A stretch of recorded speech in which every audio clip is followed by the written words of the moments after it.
Hi, this is Mr. Donatus. Yeah, today I'm bringing you into a fact speed of dynamic serial numbering in Excel. Yes, there are several ways by which you can number your work or by which you can number your data in Excel. But today we are going to giving you the simplest way, of which instead of numbering the conventional way and continue.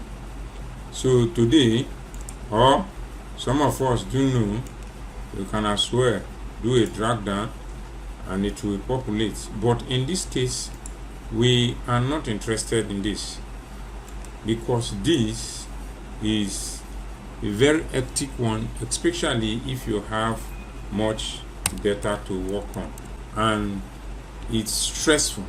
And another important thing you have to note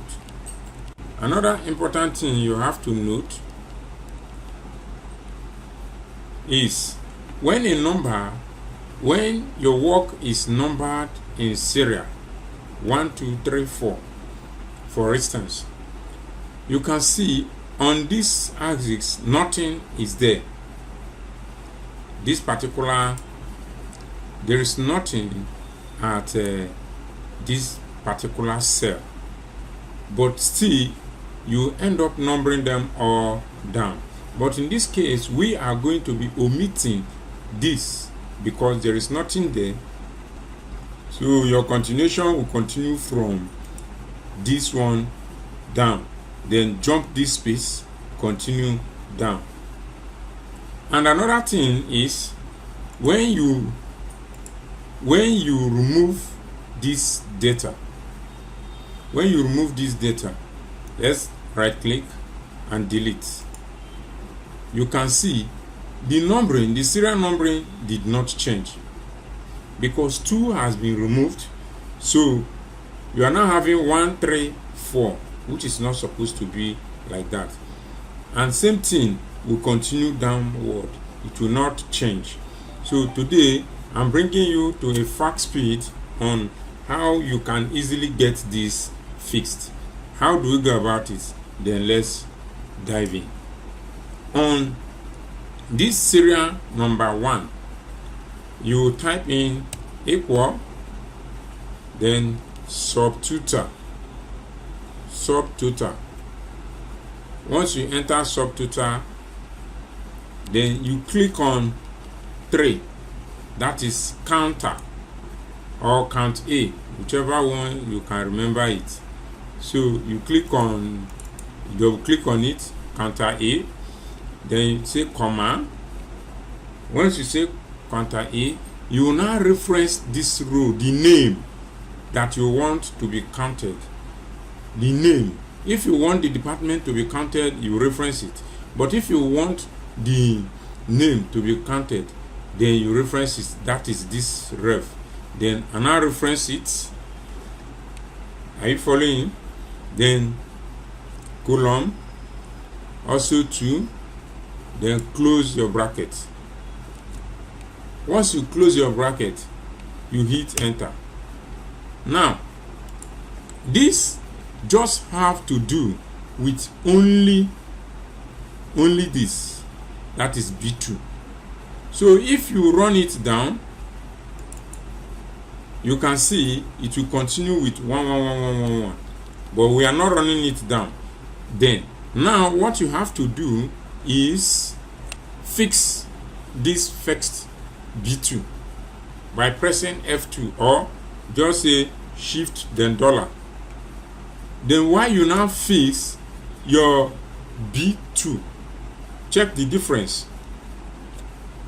The first one, we fixed the second, that is B2.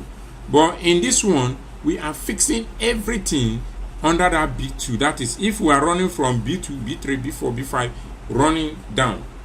So you now click on enter. Now when you click on this enter, then let's drag it down. You see the magic. Then if we want to continue dragging it down, it numbers. You see how simple it is. But there is an error, and the error is simple to fix. How do we go about fixing this? This empty space was counted, and this empty space also was counted. So we are going to remove this empty space by telling the command that if this box is empty, don't count it. Before your subtutor, you will now put a command: if, open your bracket or parenthesis, whatever you call it, if B2, are you following me? If B2 equal empty, comma, and empty, comma, that is, if B2 is empty, don't count.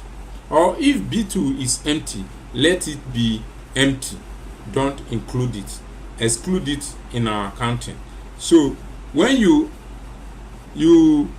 after finishing that command, you now come to the end of your command and close the entire bracket, because the first one has to do with subtotal.